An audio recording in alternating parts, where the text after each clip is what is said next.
Hello everyone, स्वागत है आपका मेरे यूट्यूब चैनल में। उम्मीद है आप सभी हेल्दी और अच्छे होंगे। आ गई हूँ मैं लेकर के इस सीरीज का नेक्स्ट एपिसोड, और आज का ये एपिसोड वाकई में बहुत इंटरेस्टिंग है। तो चलिए बिना कोई टाइम जाया किए वीडियो को करते हैं शुरू। लेकिन आपने अगर इसके पिछले एपिसोड्स नहीं देखे हैं तो ऐसा जस्ट आपने देख ले, लिंक मैंने डिस्क्रिप्शन में दे दिया है। तो जैसा कि हमने पिछले एपिसोड में देखा था, डेविल ने अपना प्रॉमिस पूरा किया और फेरी को नई बॉडी मिलते ही वो उसे अलविदा लेती है। और दूसरी तरफ हमें ये दिखाया जा रहा है कि जो ह्यूमन रिल्म के एम्परर मांग होता है वो यांग जियान के पास शैडो 3 रिल्म्स की इंफॉर्मेशन लेने आया था। अब ये यांग जियान वही होता है जिसे हमने प्रीवियस एपिसोड्स में देखा था कि जो हेवन के हेड एम्परर होते हैं उन्होंने इसे हेवन से निकाल दिया था एज अ पनिशमेंट और ह्यूमन रिल्म भेज दिया जाता है। अब मुझे यहाँ ये समझ में नहीं आता कि ह्यूमन रिल्म इतना भी खराब नहीं है यार कि एज अ पनिशमेंट सबको यहाँ भेज दिया जाता है। बाय द वे आगे बढ़ते हैं और यहाँ जो मांग होता है वो यांग जियान से पूछ रहा था कि तुम काफी लंबे समय से हेवन से दूर हो, तो अब तुम्हें यहाँ ह्यूमन रिल्म में कैसा लग रहा है। जिस पे यहाँ यांग जियान अपनी फैमिली के इंस्क्रिप्शन मतलब अभिलेख देखते हुए कहता है कि हमारी यांग फैमिली 10 जनरेशन से हेवन के लिए काफी लॉयल रही है और हमने काफी सेक्रीफाइसेस भी किए हैं, लेकिन हम सबके सेक्रीफाइसेस यहाँ हेवन के लिए काफी नहीं था। आगे वो उससे उसके यहाँ आने का कारण पूछता है, जिसपे मांग बताता है कि जो हमारे 3 रिल्म्स की कॉमन एनिमी है वो अपीयर हो चुकी है और मैं उसी के बारे में तुमसे इन्फॉर्मेशन लेने आया हूँ क्योंकि तुम्हारी आंखें हेवन की हैं। जिस पे यहाँ यांग जियान पहले तो उसे बताने से मना करता है, लेकिन मांग के ये वास्ता देते हैं कि तुम यांग फैमिली से हो तो तुम्हें सब कुछ यांग गुन को बताना ही होगा। अब उसके ऐसा कहते हैं यहाँ यांग जियान उसे ये इन्फॉर्मेशन देने को राजी हो जाता है, लेकिन हम यहाँ एक ब्लैक आउट देखते हैं और हमें यहाँ थोड़ा सस्पेंस में रखा जाता है और उस शैडो 3 रिल्म्स के बारे में हमें अभी कुछ नहीं पता। आगे मांग उसे यहाँ कहता है कि बस क्या तुम इतना ही जानते हो, और अब अपने वो विजन के बारे में उसे बताता है कि उसने टाइम ट्रैवल के थ्रू कुछ ऐसा देखा है जो बहुत ही खतरनाक है। मीन्स कि उसने एक बहुत बड़ा ब्लैक होल देखा है जिसने हमारे 3 रिल्म्स को अपने अंदर समा लिया है और ये ब्लैक होल उसी शैडो रिल्म से आया है। इस पे यांग जियान कहता है कि ये इम्पॉसिबल है क्योंकि उन 2 रिल्म्स को इस तरह के फॉरबिडन कास्ट से स्पेल किया गया है जिसे तब तक डिस्ट्रॉय नहीं किया जाता जब तक के 3 रिल्म से किसी ने उसकी मदद ना की हो। बेसिकली यहाँ ये लोग कह रहे होते हैं कि कोई तो है उस 3 रिल्म से जो उस शैडो रिल्म की मदद कर रहा है उस सील को ब्रेक करने के लिए।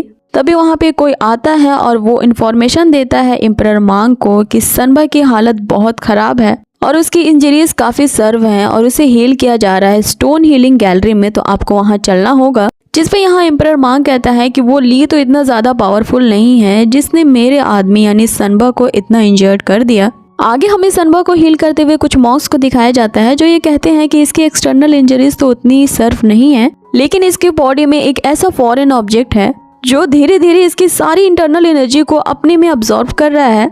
आगे यहाँ सनबा उनको बताता है कि जब वो फाइट कर रहा था उस ली से और तभी अचानक एक मॉन्स्टर अपीयर होता है उसकी शैडो से। आगे वो बताता है कि उस मॉन्स्टर के आते ही वो बेहोश हो गया था। अब यहाँ ये लोग उस ब्लैक शैडो के नाम से ही घबरा जाते हैं क्योंकि ये और कोई नहीं बल्कि उस शैडो 3 रिल्म से है। आगे यहाँ एम्परर मांग उससे पूछता है कि तो तुम फिर यहाँ कैसे आए, जिस पे वहाँ पे एक लड़की आती है जो अपने आप को हुआंग बताती है कि जब सनबा बेहोश हो गया था तो ली ने ही उस मॉन्स्टर को हराया और फिर वो उस मॉन्स्टर को हेवनली रिल्म ले गया। आगे वो यहाँ पर एक और हेवनली ऑर्डर लेके आई थी कि सनबा के बदले में उसे यांग जियान को हेवनली रिल्म ले जाना है। अब ये ऑर्डर और किसी का नहीं बल्कि उसी हेवनली मिस्टीरियस गॉड का होता है जिसका नाम मोशी है, और उसी लॉर्ड मोशी ने ह्यूमन रिल्म के एम्परर को मीटिंग करने के लिए इन्वाइट किया है और ये जो मीटिंग होगी वो 3 दिनों के बाद हेवन के पाइन टॉप पे होगी। जिस पे यहाँ एम्परर मांग कहता है कि 3 दिन के इंतजार करने की कोई जरूरत नहीं, मैं अभी तुम्हारे साथ चलता हूँ। अब यहाँ सीन कट होता है और हम अगले सीन में देखते हैं फेरी को एक जंगल में जहाँ पे एक बड़े से डेमन पिग ने उसका रास्ता रोक रखा था। जिस पे फेरी उससे पूछ रही होती है कि तुमने मुझे क्यों रोका है, जिस पे वो कहता है कि तुम्हें क्या लग रहा है मैं कैसा दिख रहा हूँ। फेरी यहाँ कहती है कि ऑब्वियसली एक पिग की तरह, जिस पे वो चिल्लाने लगता है और कहता है कि क्या तुम्हें ये मेरे नोखीले जंगली दांत दिख नहीं रहे हैं जो ये साबित करते हैं कि मैं एक वाइल्ड बोर हूँ यानी कि जंगली सुअर। जिस पे फेरी भी उससे चिल्लाते हुए कह रही थी कि चाहे जो भी हो मेरा क्वेश्चन ये है कि तुम मुझसे चाहते क्या हो। जिस पे वो पिग डिमन कहता है कि तुम बहुत फनी स्मेल कर रही हो लाइक का सड़ी हुई लाश, लेकिन एक लाश होने के बावजूद भी तुम ऐसे मूव कैसे कर पा रही हो। जिस पे फेरी उससे कहती है कि अब ये एक्सप्लेन करना तो थोड़ा मुश्किल है। जिस पे वो पिग कहता है कि कोई बात नहीं, लेकिन तुम काफी टेस्टी लग रही हो देखने में। जिसपे फेरी कहती है कि अभी तुमने कहा ना कि मैं एक सड़ी हुई लाश हूँ, तो मैं एकदम टेस्टी नहीं लगूंगी खाने में। जिसपे वो कहता है कि जब ऐसी ही बात है कि मैं तुम्हें खा नहीं सकता तो बस मुझसे शादी कर लो तुम।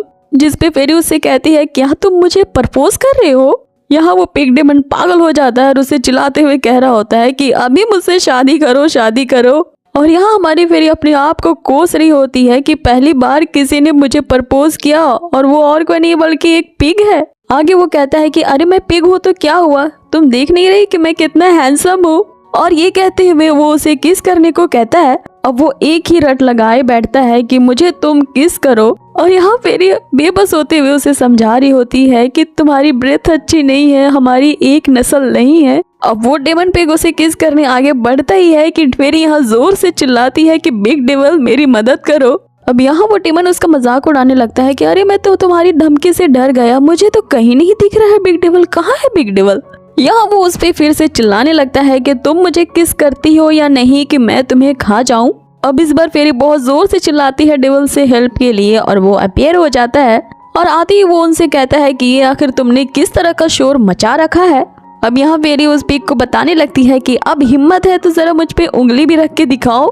और दूसरी तरफ डेविल उससे कहता है क्या तुम मुझे एक मॉन्स्टर समझती हो जो कभी भी सम्मन किया और मैं आ गया, और तुम क्या ये भूल गई कि अभी मेरे पास कोई भी मैजिकल पावर नहीं है। और यहाँ फेरी उसकी तरफ फनी वे में देखते हुए कहती है कि अब हम आगे क्या करें तो फिर।